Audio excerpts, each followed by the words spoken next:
Welcome back to the Soulful of It podcast, where the cosmos meet the cards and the mundane becomes magical. I'm your guide, 𝗧𝗶𝗺𝗀, and in this episode, we'll dive back into the astrological transits and tarot for the second half of November 2025. If you're thirsty for a soulful conversation, then you came to the right podcast. So let's fill up your cup until you're soul full of it.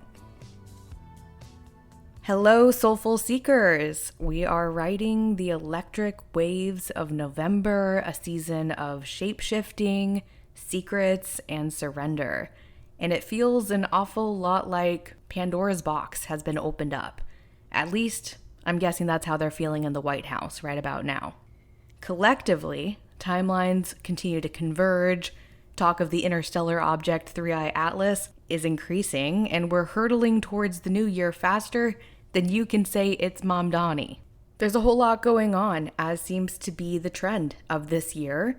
So let's be rebels and choose instead to begin this episode together by slowing down and casting our words as spells.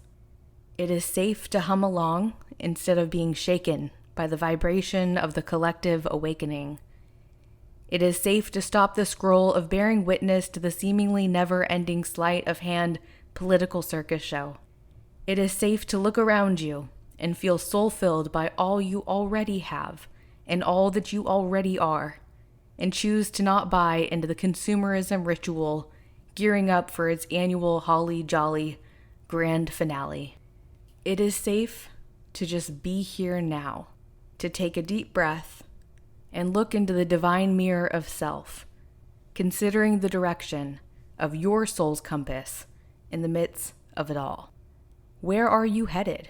Or, rather, where is it that you want to go? What is your North Star?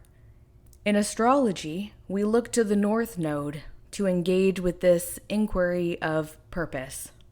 The North Node is found opposite the South Node, where the moon's orbit meets the ecliptic and whispers, "Go here, grow here."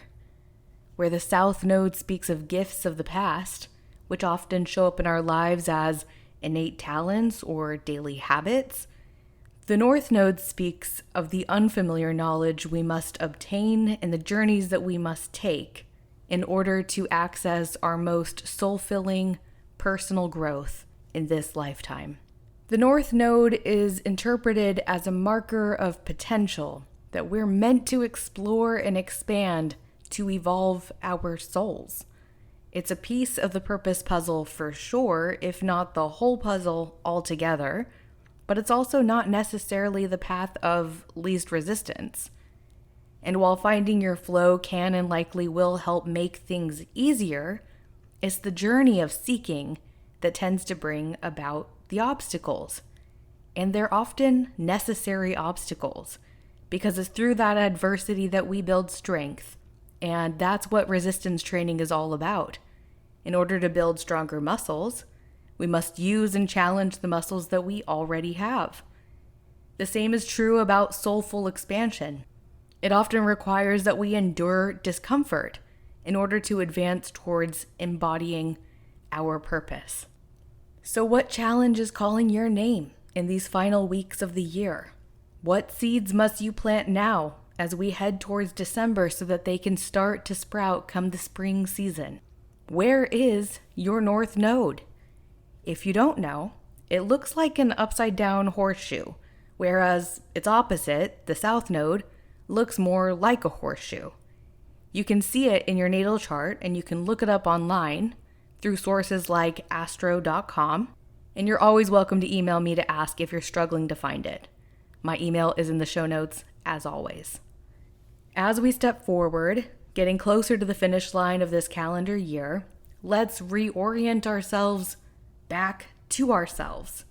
Let's redirect our energy and attention towards our goals and gratitude, and focus on what we want to do with our wild and precious lives, remembering that expansion is our birthright. We'll dive into what the remaining astrology of November offers us soon, but first let's check in with the cards and what our Soulful of Wisdom tarot spread brings to the surface for the rest of the month, starting with the wisdom or the rose at the center of our spread, the Eight of Pentacles. In the traditional Smith-Rider-Waite imagery, we see a curly-headed craftsman sitting hunched over his workbench, carving into a pentacle with keen attention and precision.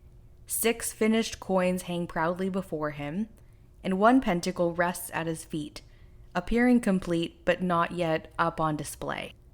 Behind him, there is a village in the distance, suggesting that he has stepped away from daily distractions in order to devote himself to his craft through repetition and refinement. The Eight of Pentacles arriving as our center card speaks of the ritual of dedication. This is the archetype of the apprentice, the maker, the one who returns to their work over and over, not for perfection, but for growth. This card asks, where are you willing to show up daily? What skill or dream deserves, or perhaps requires, consistency? It reminds us that mastery is not a singular moment, it's a rhythm, and that in that repetition something sacred emerges. Your identity reshapes, your confidence expands, and your purpose sharpens. Then, for our attention or thorns, we have the Knight of Pentacles. A still knight pauses atop a sturdy horse, holding a pentacle out before him like he's ready to offer it up, or maybe he's gazing deeply into it as if it's a crystal ball. The land around him appears to be freshly plowed, indicating that seasonal work has been done, but the job isn't ever really finished. His horse, unlike the other knights, is not in motion. Suited up in his armor, he is waiting, observing, and carefully considering the next steps that he will take, choosing patience over urgency. The Knight of Pentacles crossing our path invites us to confront our relationship with pace. This is said to be the slowest knight in the deck, steady, reliable, and while his patience is admirable, his stillness can feel frustrating when we crave movement. In the Thorns position, he challenges us to embrace discipline when distraction tugs at us, and to honor long-term commitment when instant gratification tempts us to hurry up or hustle harder. He reminds us, slow progress is still progress. The way I always like to say it is that crawling will still get you there, even though running would clearly be way faster. This is a card of slow efforts unlocking big magic. It says the journey is half the benefit of the destination. Follow your flow, feed your focus, and you will know when and where to go. Then, as our basis or root, we have the Six of Swords. In the traditional Smith-Rider-Waite imagery, a cloaked figure sits in a small boat with a child seated beside them, an image of an adult tending to their inner child. 6 upright swords stand before them like memories that they can't leave behind. Another figure rows the boat forward, guiding them across calm water towards a distant shoreline. The sky is gray, but the water appears smoother the farther that they travel. The Six of Swords at the root of this reading signals a profound internal and likely emotional transition. This is a card of necessary departure, of choosing healing over stagnation, of crossing the emotional bridge from one chapter into another. It often appears during moments when we've outgrown an environment, a dynamic, a mindset or belief, but haven't yet reached the next version of ourselves. It is the in-between, the liminal space, the ferry ride across your own inner waters. The swords traveling with the figure show that our thoughts and beliefs move with us, and it's up to us whether they become a hindrance or a place of reference. The figure rowing the boat symbolizes the help that we may need to ask for or accept in order to depart on our journey. We last saw this card in the May Part 1 episode, 6 months ago, so some themes from that time may be coming back up now, but we have the choice to transform how we react or interact by deciding to stay and stagnate or get going and growing. Finally, for our guidance or sun, we've got the Three of Pentacles. Inside a stone cathedral stand three figures, an architect, a sculptor, and a monk, standing gathered with blueprints in hand. Each has an important and defined role, bringing their own unique expertise into the conversation as the structure all around them is being shaped by their shared vision. This is a card of collaboration, contribution, and a green light for finding your people and co-creating alongside them. The Three of Pentacles as our guidance invites teamwork and seeking mutual support. It's about forming partnerships and investing into community-built dreams. It reminds us that some visions are too big to carry alone, and that allowing others to contribute doesn't dilute our power, it amplifies it. There is something to be learned from others now, and something that we are meant to teach or offer in return. It's very symbiotic, this card. And it speaks of progress accomplished through partnership, through shared purpose, and the sublime beauty of building something that's bigger and better simply because we built it together. These four cards speak of our work and of our worth. Our mindful movement, our willingness to leave behind what no longer resonates and begin building what does with those who are ready to work with us. And November's work is not about speed. It's about alignment. It's about choosing to align our actions in the present moment with what is truly fulfilling in our long-term vision. And with that foundation beneath us, let's step into the astrology of the second half of November, a landscape filled with retrogrades, dissipating Scorpio shadows, Sagittarian sparks, and a new moon at the 28th degree again, tying it all together. So without further ado, let's jump right into the transits, beginning with, on Tuesday the 18th, we see Mercury re-enter Scorpio during its retrograde cycle. I think we've seen this film before, and that is because we have, during the majority of the month of October, when Mercury was recently in Scorpio pre-retrograde, and we're back now for a second dip. Retrogrades offer us opportunities to revisit, and in this case it's about revisiting the thoughts or messages we've sent or received that have a Scorpio edge to them. So think messages from the beloved dead, downloads from interdimensional versions of self across varying timelines, or conversations around deep, taboo, or intimate topics. This is a time when the conversation boomerangs return, so thinking back to October, what's been left unsaid? What thought was only half considered before life got busy or you abandoned the idea altogether?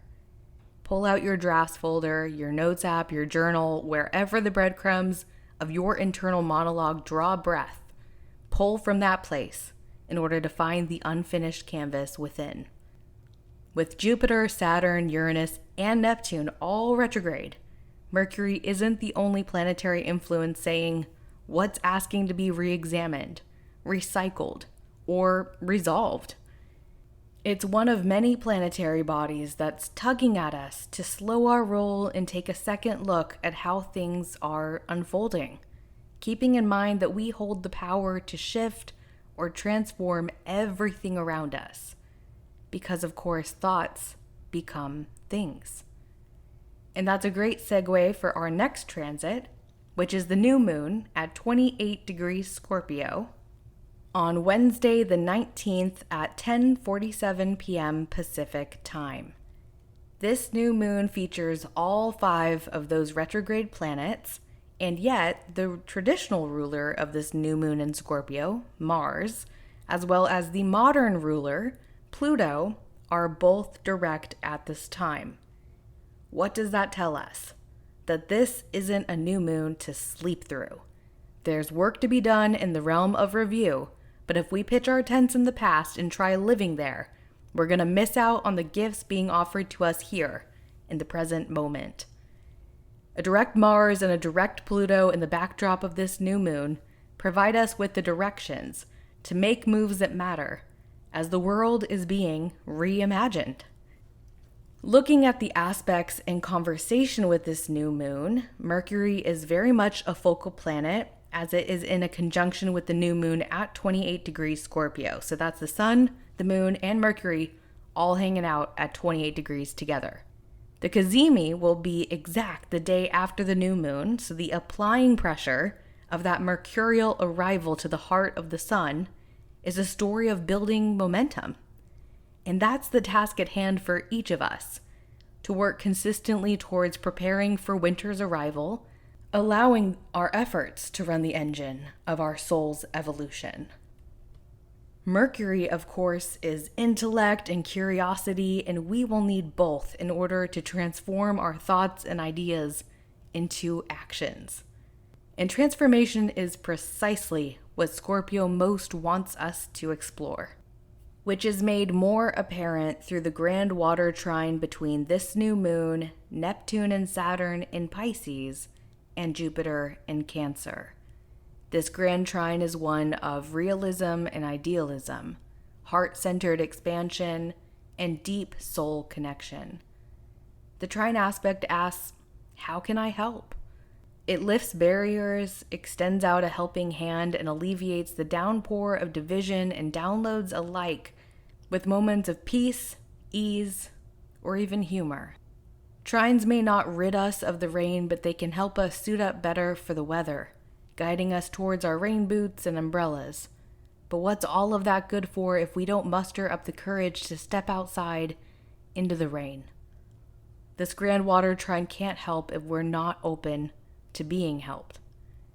Openness is often a prerequisite for support, and it is possible to be open while maintaining boundaries.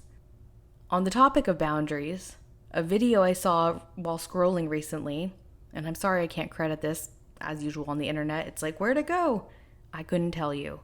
But it stuck with me because I remembered what she said in the video, and she was talking about how to respond to other people's projections of negativity. And her trick for this was just by saying, that's not my experience. And I don't think that you necessarily even have to say that out loud to benefit from the boundary that it sets. You could nod along to the person rambling that all X, Y, and Z is ABC, while quietly in your own mind declaring to yourself, well, that's not my experience. You can be open to hearing people out, considering their contributions and ideas, very Three of Pentacles, or even their bias and opinions, while still maintaining your own balance of what you do and do not accept as a piece of your own reality. But if you never listen, if you never engage with an opposing viewpoint, and if you never ask for or allow help to knock at your door, then you will remain a solo act in your own echo chamber. And maybe it's comfortable there. But even with this helpful trine aspect, this lunation is not about comfort. Uranus steps on the stage of this new moon as it continues to maintain a sextile aspect to both Neptune and Jupiter, an embodiment of taking a new path to discover a new place. Uranus is also opposite the new moon, creating the necessary discomfort that will catapult us into taking action. This is about doing the thing you rarely or never do to get to the place that you've rarely or never been to. This is both a supportive and challenging combination of aspects that are here to help make shift happen. The worst way we can engage with this energy is to cling to our routines and comforts. The best way would be to shake things up and out of the ordinary routines. Give a random playlist to listen. Drive to the destination without a GPS guiding you. Whatever switch, big or small, that you need to make is the glitch that wants to help break you out of the matrix. Overall, this Scorpio new moon is one of deep-seated metamorphosis, the kind we likely won't see manifest in the material world right away.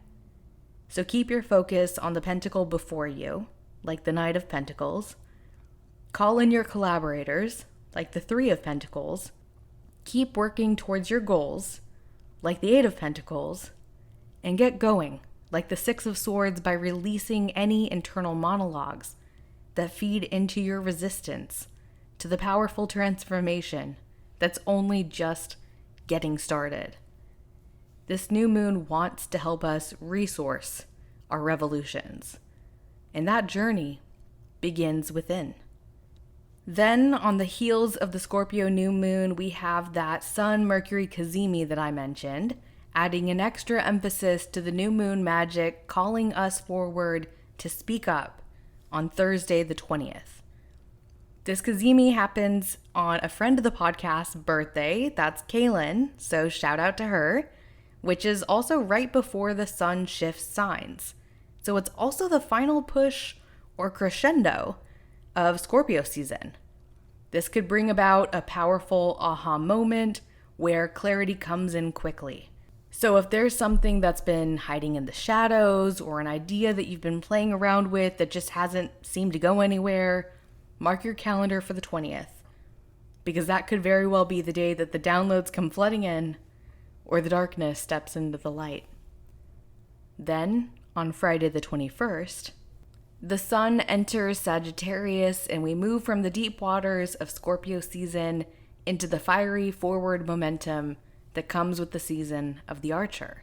As a sun sign Sagittarius myself, I see how this sign hosting the holiday season totally makes sense.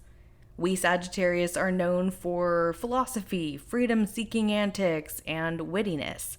Yes, and we're also known for our unsinkable positivity. We love to laugh and have a jolly disposition that looks for silver linings and rainbows regardless of any hurricane headed our way. We don't care if you've been naughty or nice because we Sagittarius folk are still going to hope for the best and believe endlessly in the good within others despite the contrast that sometimes highlights the complete opposite. On the flip side, Sagittarius can be particularly hard to catch.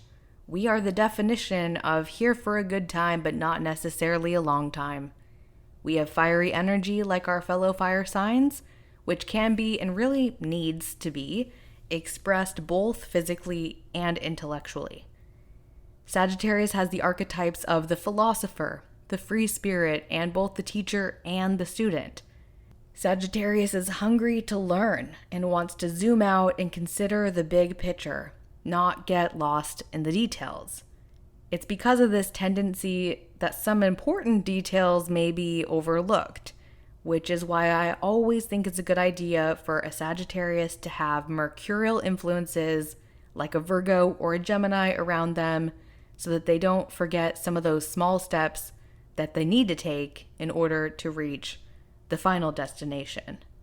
And hopefully not the kind depicted in the movies, which, quick side note, I took my boyfriend, well, actually he is now my fiance, or should I say a fiancé?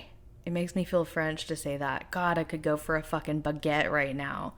Is that what they call them? Bread? I don't know. I'm just a pigeon trapped in a human's body. But back to what I was saying. I took him to go see the most recent Final Destination movie, which was really good, in theaters. That was way earlier this year. And I completely forgot how graphic and bloody that those movies are. I just hadn't seen one in several years.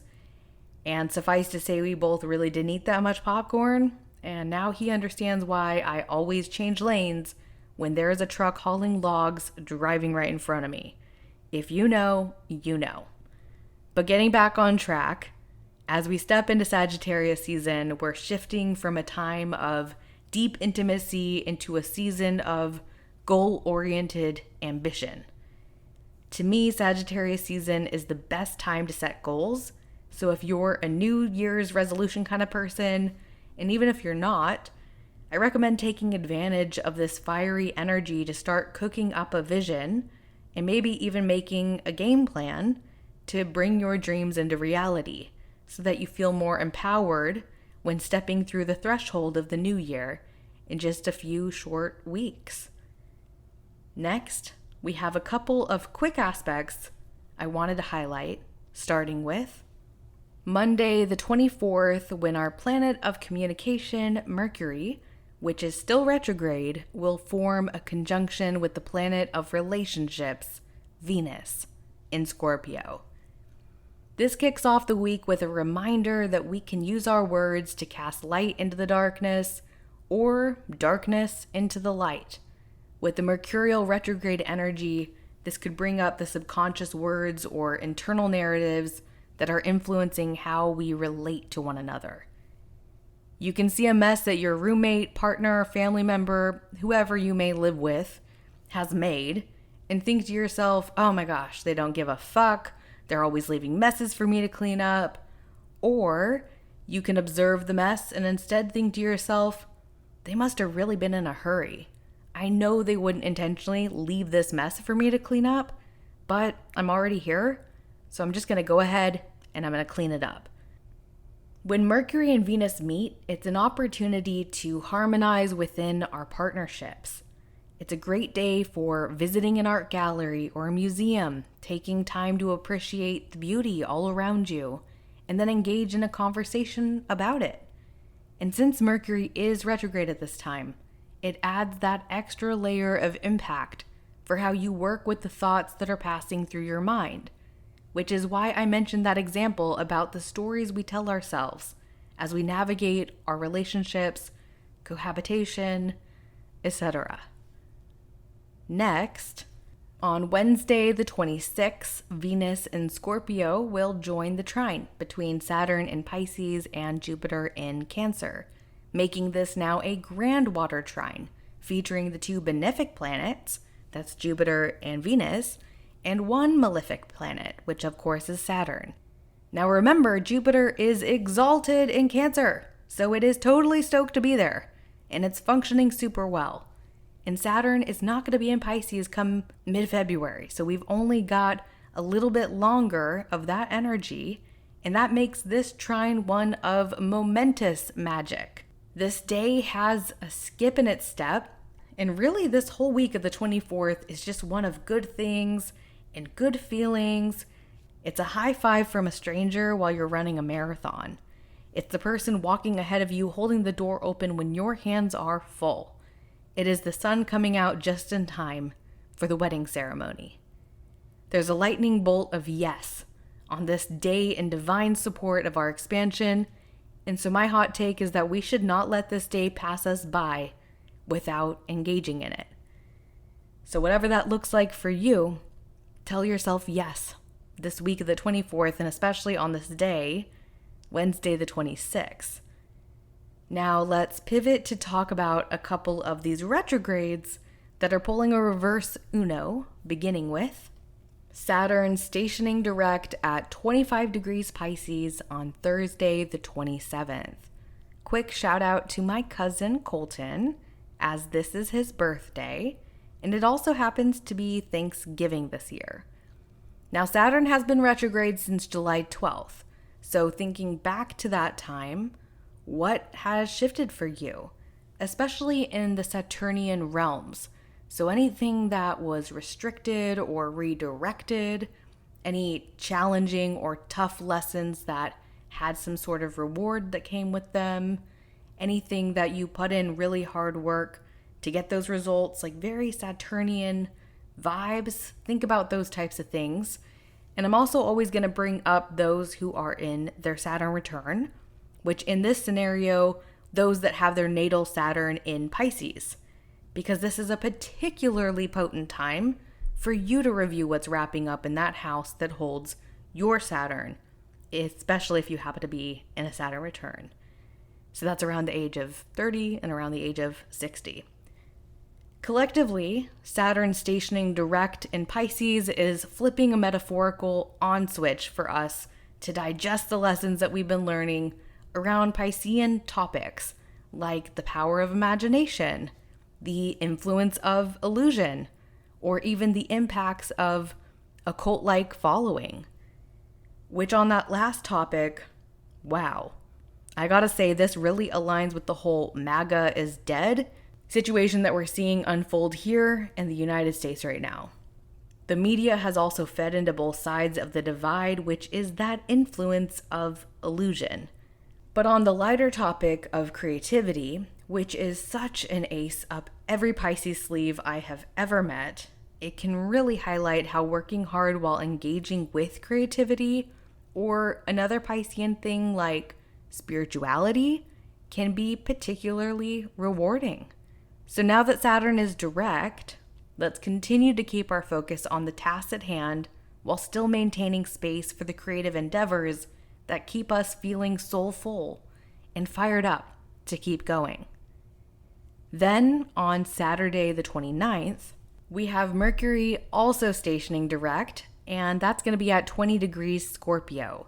It's also going to join Venus in that grand trine with Saturn and Jupiter, bringing back that reassuring energy that we have had midweek, and really this entire last week of November wants to treat us well. So we just got to be open to receiving the good things that are coming. Now, just because Mercury is direct doesn't mean that all the tech glitches, travel challenges, or miscommunications will immediately dissipate.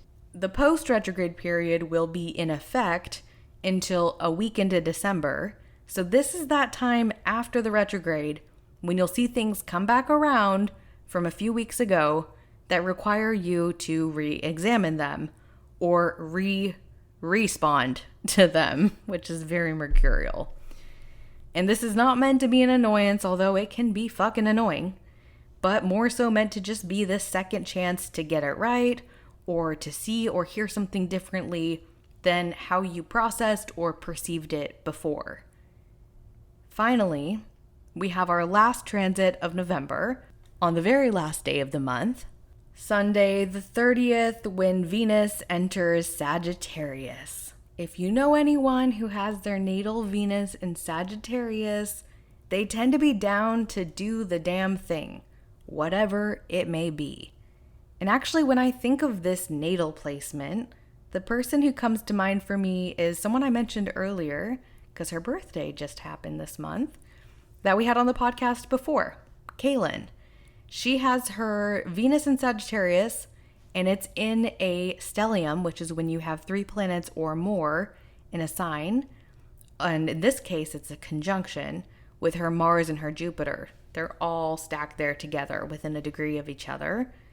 And then she also has Pluto in Sagittarius, because she's part of the Pluto in Sagittarius generation. Now, to give you a quick example of what a Venus in Sagittarius person can be like, especially when they're really embodying that energy, I have a great story about Kaylin that I'd love to share with you. So Kaylin and I were actually internet friends through the pandemic. And so we had never met before.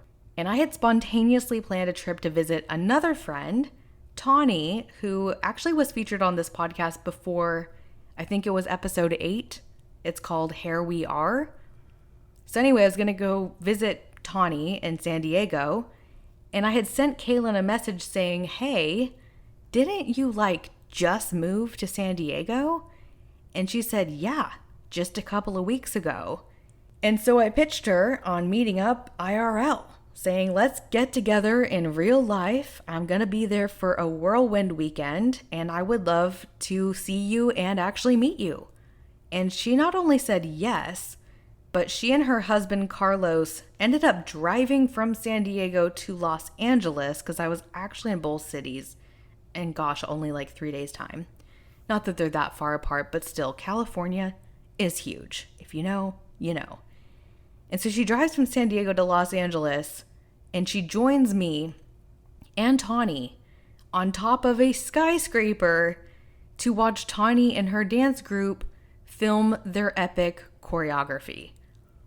If that wasn't the most Venus and Sagittarius story, I don't know what is. And that's why I decided to share it. So just keeping that adventurous Sagittarian energy in mind, these next few weeks while Venus moves through the sign of the Archer, it's a time for exploration. It's a time to expand. It's a time to engage with your optimism and your what's possible, what could I do? What if everything went well? What if the best outcome is the most likely outcome? Playing around with those Sagittarius vibes, but in like Venetian areas. So thinking of what's the best outcome in this relationship? What's the best way that I can invest my money or spend my money or save my money? Very Venetian, right? Things also around values, of course, also come up with Venus. Beauty, creativity. Play around with those different themes. Just let that food for thought simmer during these next few weeks while Venus is in Sagittarius. Because this is a time for taking risks that are going to bring you more diverse experiences to pull wisdom from, to build friendship and relationship from, and to get to meet and attract new and unique people who come into your orbit. And you just never know what's going to come up, especially with Venus and Sagittarius energy, Venus and Sagittarius people. You'd think I have my Venus and Sagittarius. I'm talking such good shit about it, but I don't. I have my Venus in Scorpio. If you remember from the last episode, we talked about that, I think. Or maybe I just thought about it. It's more of like a dark. It's more of like a dark energy, which I also love and vibe with. And you know what? Another shout out to Kaylin. She is a Scorpio sun. So there's a lot of overlap. It keeps things fun and interesting and a little fucking weird. And I'm so here for that. Now, on that high and weird note, let's take a moment and tie everything back into the tarot. The Eight of Pentacles helps us honor the quiet magic of persistence and showing up consistently. The Knight of Pentacles provides an example for moving forward with patience and practicality. The Six of Swords carries us across processing our emotions and leads us away from that which no longer serves our story. And the Three of Pentacles reminds us that we build stronger and we dream bigger when we work together. And as the month moves through retrogrades and all these different collective revelations, our Soulful of Wisdom spread offers us a compass, anchoring us in dedication, guiding us through transition, and inviting us into collaborative and collective evolution. If you feel called to explore how these themes are unfolding in your own chart, astrology readings remain open, and you can book with me through the link in the show notes, or of course I have the link also in my Instagram bio, which is at @SoulfulOfIt. Coming up in the part 1 December episode, we will talk about the Gemini full moon, Neptune stationing direct, Mercury re-entering Sagittarius, and Mars stepping forward into the sign of the sea goat, Capricorn. Thank you, as always, for spending some of your time and energy here with me, exploring the cards in the cosmos. Stay grounded, stay curious, and stay soulful of it. And I'll catch up with you in December.